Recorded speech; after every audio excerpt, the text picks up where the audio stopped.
வணக்கம் friends. Trading today zone. பொதுவாக penny stock அப்படின்னா நம்ம மக்களில் ஒரு குறிப்பிட்ட பிரிவினருக்கு ரொம்ப ஈர்ப்பு. ஸோ அந்த பென்னி ஸ்டாக்கை தேடி பிடிச்சி அதில் தான் இன்வெஸ்ட்மெண்ட் பண்ணணும் அப்படின்னு சொல்லிட்டு நினைக்கிறாங்க. ஆனால் பென்னி ஸ்டாக்குக்கே உள்ள ரிஸ்க் நிச்சயமாக எல்லா ஸ்டாக்லேயும் இருக்குது. குறிப்பாக பென்னி ஸ்டாக்கில் ரிஸ்க் ரொம்ப ரொம்ப அதிகமாக இருக்குது. அதனால தான் நம்ம கூட எச்சரிக்கை பென்னி ஸ்டாக்குகள் உடல் நலத்திற்கு தீங்கானது அப்படின்னு சொல்லிட்டு சும்மா ஒரு ஃபன்னியாக போட்டிருக்கோம். பொதுவாக நம்மளோட இன்வெஸ்ட்மெண்ட்டில் மிக மிக குறைந்த அளவு, உதாரணத்துக்கு மொத்தத்துக்கே ஒரு 1000 ரூபா இல்லை 2000 ரூபா வேணால் பென்னி ஸ்டாக்கில் இன்வெஸ்ட்மெண்ட் பண்ணலாம் இல்லையா. அதிகமான தொகையை கொண்டு போயோ அல்லது பல்கான அமௌண்ட்டை இந்த பென்னி ஸ்டாக்கில் இன்வெஸ்ட்மெண்ட் பண்ணக்கூடாது. ஸோ ஒரு சிறு தொகை அவ்வளோதான். அதுவும் அந்த பென்னி ஸ்டாக் ரொம்ப தேர்ந்தெடுத்து அதுக்கப்புறம் இன்வெஸ்ட்மெண்ட் பண்ணலாம். இருந்தாலும் அதுவும் ரிஸ்க்கானது தான். அதில் பொதுவாக பென்னி ஸ்டாக்கில் பார்த்தோம் அப்படின்னா எஃப்ஐஐ டிஏ பார்ட்டிசிபேஷன் அப்படிங்கிறது பொதுவாக இருக்காதுங்க. ஆனால் நம்ம பார்க்கக்கூடிய இந்த பர்டிகுலர் ஸ்டாக்கில் 10% மேலே எஃப்ஐஐ பார்ட்டிசிபேஷன் இருக்குது. ஸோ எஃப்ஐஐ பணம் போடுறான் அப்படின்னா அவன் அலசி ஆராயாமல் எடுக்க மாட்டான். ஸோ இந்த நம்ம பார்க்கக்கூடிய இந்த ஃபஸ்ட்டு கம்பெனி இன்கார்பரேட்டட் இந்த year 1984, engage in the business of infrastructure, storage of liquid commodities, agri based products, warehousing facilities, wind power generation, trading of various commodities and manufacturing of soaps. இப்படி அற்புதமாக ஒரு தரமான நிறுவனம் செய்யக்கூடிய எல்லா வேலைகளும் இவங்க செய்கிறாங்க. ரொம்ப அற்புதமாக தான் இருக்குது. டோட்டல் இன்கம் பர்சன்டேஜ் வைஸ் பார்த்தோம் அப்படின்னா அந்த இன்ஃப்ராஸ்ட்ரக்சர்னு இருக்குது பார்த்தீங்களா, ஸ்டோரேஜ் ஃபெசிலிட்டிஸ், அதில் 86% அதன் மூலியமாக தான் வருது. ட்ரேடிங் மூலியமாக 11% வருது. அதன் பின் அதர் இன்கம்ஸ் 3% வருது. இதனோட முக்கியமான கொஞ்சம் ஃபிகர்ஸ்லாம் கொஞ்சம் பார்த்துடலாம். மார்க்கெட் கேபிட்டல் 193 கோடி இருக்குங்க. இதே ஒரு ப்ளஸ் பாயிண்ட் தான். நார்மலாக இந்த மாதிரி பென்னி ஸ்டாக்னாவே சரி 5 கோடி 10 கோடி தான் இருக்கும். 193 கோடி அப்படிங்கிறது ஓரளவுக்கு nearing to 200 crores. Okay. LDP 9 ரூபா 40 காசு. இதனுடைய பி 4 ரூபா 95 காசு. ஏர்னிங் பர் ஷேர் 1 ரூபா 90 காசு இருக்குது. 52 வீக்ஸ் ஹை 25 ரூபா 85 காசு இருக்குது. லோ 1.25 ரூபா இருக்குது. புக் வேல்யூ 10 ரூபா 17 காசு இருக்குது. ஃபேஸ் வேல்யூ 10 ரூபா. இதோட ரிட்டர்ன்ஸும் பார்த்தாலும் ரொம்ப அற்புதமான ரிட்டர்ன்ஸ் தான் இருக்குது. ஸோ 1 இயரில் 30.56% காமிச்சிருக்காங்க. 3 இயர்ஸில் 308% காமிச்சிருக்காங்க. 5 இயர்ஸில் 208% காமிச்சிருக்காங்க. ஸோ இது எல்லாமே பார்த்தா அந்த பென்னி ஸ்டாக் அப்படிங்கிற கேட்டகரியை தாண்டி ஒரு நல்ல நிறுவனத்தோட இது தான் காட்டுது. அதன் பிறகு இவங்களோட இந்த நிறுவனத்தோட பேர் ருச்சி இன்ஃப்ராஸ்ட்ரக்சர் லிமிடெட் அப்படிங்கிறது தான். ஓகே. இதனுடைய ப்ரொமோட்டர் வசம் பார்த்தோம் அப்படின்னா 65.65% ஷேர்ஸ் இருக்குது.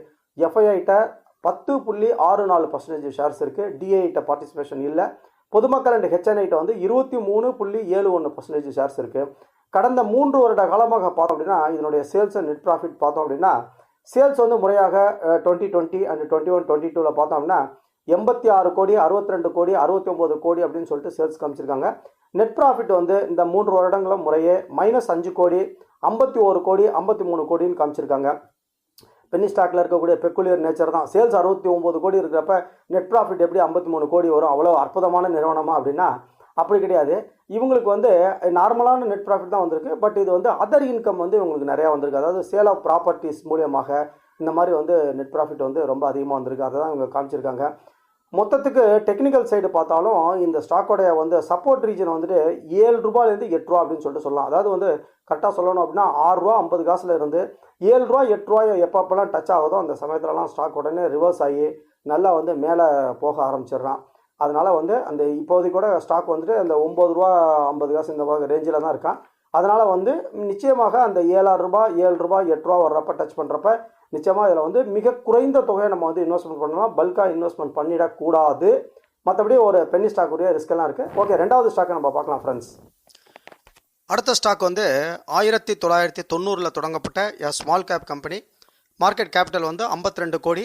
அது என்ன செக்டாரில் இருக்குது அப்படின்னா agriculture, horticulture and live stocks, இந்த கால்நடை வளர்ப்பு இந்த மாதிரி இதில் இருக்குது. டாக்டர் தர்ஷிக் ரூபானி அப்படிங்கிறவர் தான் இதனுடைய மேனேஜிங் டைரக்டராக இருக்கார்.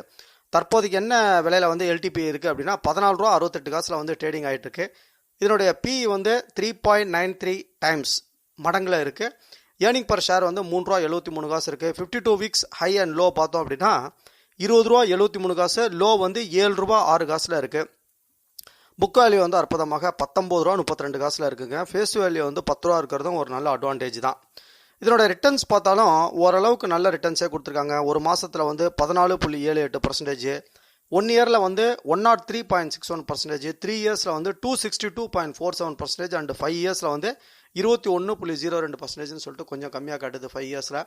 அதே மாதிரி ப்ரொமோட்டர் ஹோல்டிங் பார்க்கலாமே. அதில் வந்து ப்ரொமோட்டர் வசம் வந்து 25.5% வந்து 50% இருக்குது. எஃப்ஐஐ பார்ட்டிசிபேஷன் இல்லை, டிஐ பார்ட்டிசிபேஷன் இல்லை. பொதுமக்கள் அண்ட் ஹெச்என்ஐ வந்து 74.50% அப்படின்னு சொல்லிட்டு ஒரு பென்னி ஸ்டாக்கோடைய இதை வந்து நிரூபிக்குது. ஆனால் இதில் வந்து ஒரு ஆச்சரியமான தகவல் என்ன அப்படின்னா, இந்த 2 ஸ்டாக் இப்போ நம்ம பார்த்ததுலையும் பென்னி ஸ்டாக்லையும் பார்த்தோம் அப்படின்னா பிளட்ஜ் வந்து 0% அப்படிங்கிறது ரொம்ப ரொம்ப ஒரு ஆச்சரியமான தகவலுங்க. ஏன்னா பென்னி ஸ்டாக்லலாம் மேக்ஸிமம் பார்த்தோம் அப்படின்னா 100% பிளட்ஜ் எல்லாம் வச்சுருப்பாங்க. மொத்தமே வந்து பேங்க் லோனில் தான் வாங்கியிருப்பாங்க.